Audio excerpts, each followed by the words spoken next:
2 Samuel chapter 10. Tinalo ni David ang mga Ammonites at mga Syrians.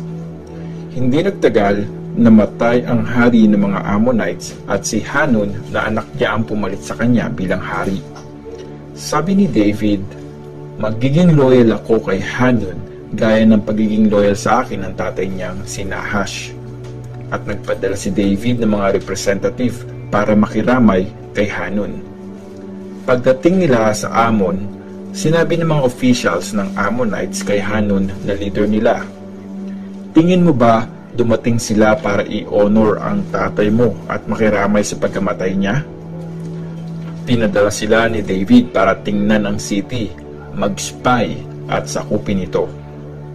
Kaya pinahuli ni Hanun ang mga representative na pinadala ni David.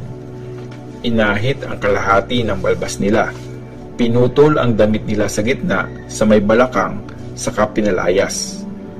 Nang mabalitaan ito ni David, nagpadala siya ng mga tauhan para makipagkita sa kanila kasi sobrang nahihiya sila. Pinasabi ng hari, "Magstay muna kayo sa Jericho hanggang sa tumubo ang balbas nyo, saka kayo umuwi." Naalaman ng mga Ammonites na sobrang nagalit sa kanila si David, kaya nagpadala sila ng mga tauhan at kumuha ng mga sundalo.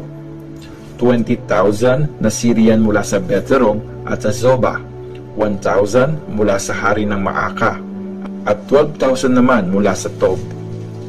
Nalaman yon ni David, kaya pinadala niya si Joab at ang buong army ng magigiting na sundalo. Dumating ang mga Ammonites at pumwesto para makipaglaban sa may entrance ng gate, habang nasa may bukid naman ang mga sundalong Syrian na mula sa Zobah at Rehob, pati ang mga taga-Tob at Maaka. Noong nakita ni Joab na may mga kalaban sa harap at sa likod, pinili niya ang pinakamagagaling na sundalo ng Israel at itinapat laban sa mga Syrians. At sa mga natitirang sundalo, si Abishai na kapatid niya ang ginawa niyang in charge. Itinapat sila ni Abishai laban sa mga Ammonites. Sabi ni Joab kay Abishai, "Pag masyadong malakas ang mga Syrians, tulungan niyo kami. Pero kung mas malakas naman ang mga Ammonites, dadating kami para tulungan kayo. Maging matatag ka at maging matapang tayo para sa bayan natin at para sa mga city ng ating Diyos. Gawin sana ni Lord kung anong mabuti sa tingin niya." Lumusob si Joab at ang mga sundalong kasama niya laban sa mga Syrians at nagtakbuhan palayo ang mga Syrians. At nung makita ng mga Ammonites na nagtakbuhan palayo ang mga Syrians, tumakbo din sila palayo sa grupo ni Abishai, pabalik sa city. Pagkatapos makipaglaban ni Joab sa mga Ammonites, bumalik siya sa Jerusalem. Nung ma-realize ng mga Syrians na tinalo sila ng Israel, ginather nila ang mga sundalo nila. Pinasundo ni Hadadezer ang mga Syrians na nasa kabila ng Euphrates River. Dumating sila sa Helam sa paglilid ni Shobak, ang commander ng army ni Hadadezer. At nung mabalitaan ito ni David, kinather niya ang buong army ng Israel. Tumawid sila ng Jordan River at nakarating sa Helam. Pumwesto ang mga Syrians para makipaglaban kina David at naglaban sila. At tumakbo palayo ang mga Syrians mula sa army ng Israel. Napatay nina David ang 700 na sundalong nakasakay sa mga chariots at 40,000 sundalong nakakabayo. Nasugatan nila si Shobak na commander ng army ng mga Syrians at tuluyan siyang namatay doon. Nung malaman ng mga haring sakop ni Hadadezer na natalo sila ng Israel, sumuko sila at nagpasakop sa Israel. At natakot na ang mga Syrians na tulungan ang mga Ammonites. 2 Samuel chapter 11. Si David at si Bathsheba. Noong springtime na, sa panahong lumalabas ang mga hari para makipaggera, inutusan ni David si Joab kasama ang mga officers niya at ang buong army ng Israel para makipaglaban. Winasak nila ang mga Ammonites at nilusob ang Raba, pero nagpaiwan si David sa Jerusalem. Isang hapon, bumangon si David mula sa higaan niya at naglakad-lakad sa rooftop ng palasyo. Mula doon, nakita niya ang isang babaeng naliligo. Napakaganda nito. Nagpadala si David ng tao para alamin kung sino ang babae. At may isang nagsabi, siya si Bathsheba, anak ni Eliam at asawa ni Uriah na Hittite. At pinasundo ni David ang babae sa mga tauhan niya. Dinala nila siya at nakipag-sex si David sa kanya. Kakatapos lang niyang gawin ang ritual ng paglilinis para sa mga babaeng may mens. At umuwi na siya. Nagbuntis ang babae at pinasabi niya kay David, buntis ako. Kaya pinasabi ni David kay Joab, papuntahin mo sa akin si Uriah na Hittite. At pinapunta nga ni Joab si Uriah kay David. Pagdating ni Uriah, kinumusta ni David kung anong lagay ni Joab ng army at ng labanan. Sabi pa ni David kay Uriah, umuwi ka muna at mag-relax. At umalis na nga si Uriah sa palasyo. Tapos, pinadalhan siya ni David ng regalo. Pero, di umuwi si Uriah. Instead, natulog siya sa may entrance ng palasyo kasama ang iba pang mga guard ng hari. Nung may nagsabi kay David na hindi umuwi si Uriah, sabi sa kanya ni David, malayo pa ang pinanggalingan mo. Bakit di ka muna umuwi sa inyo? Sumagot si Uriah, ang box ng kasunduan, ang mga sundalo ng Israel at Judah, nasa mga tent lang.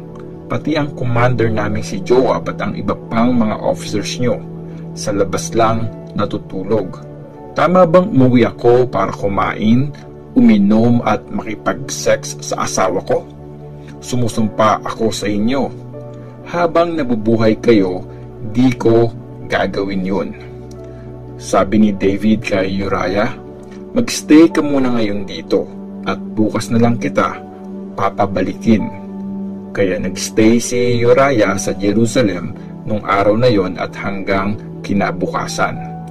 Tapos, in-invite siya ni David na kumain at uminom kasama niya. Nilasing siya ni David, pero nung gabing yon, hindi pa rin umuwi si Uriah. Natulog siya sa higaan niya kasama ang ibang mga guards. Kinabukasan, sumulat si David kay Joab at pinadala niya ito kay Uriah. Sabi niya sa sulat, ilagay mo si Uriah sa unahan ng pinakamatinding labanan. Tapos, iwanan niyo siya para tamaan at mapatay siya. At habang pinapalibutan at nilulusob nila Joab ang city, nilagay niya si Uriah kung nasaan ang malalakas na kalaban. Lumabas ang mga kaaway para dumepensa laban kina Joab. Napatay ang ilan sa mga sundalo ni David, pati si Uriah na Hittite.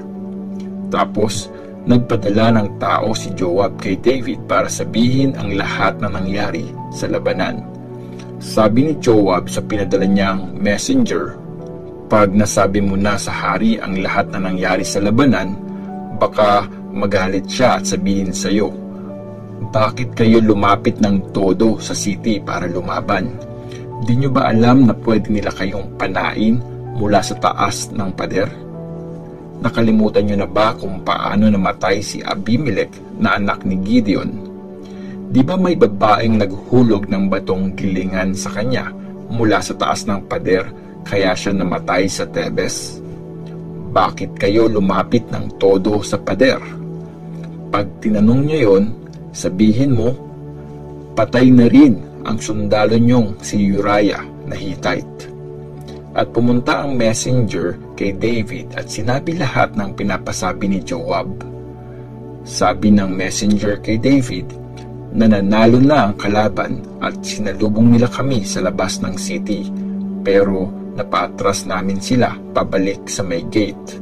Tapos, mula sa taas ng pader, pinana nila kami.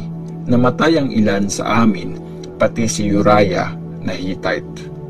Sabi ni David sa kanya, ito ang sabihin mo kay Joab, Huwag kang malungkot dahil sa nangyari, kasi talagang may namamatay na sundalo sa gera at di mo masasabi kung sino.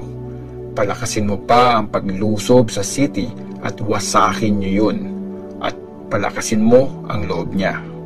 Nung malaman ng asawa ni Uriah na patay na ito, nagluksa siya. Pagkatapos ng pagluluksa, pinasundo siya ni David papunta sa palasyo. Naging asawa siya ni David at nanganak siya ng isang lalaki. Pero talagang hindi nagustuhan ni Lord ang ginawang ito ni David.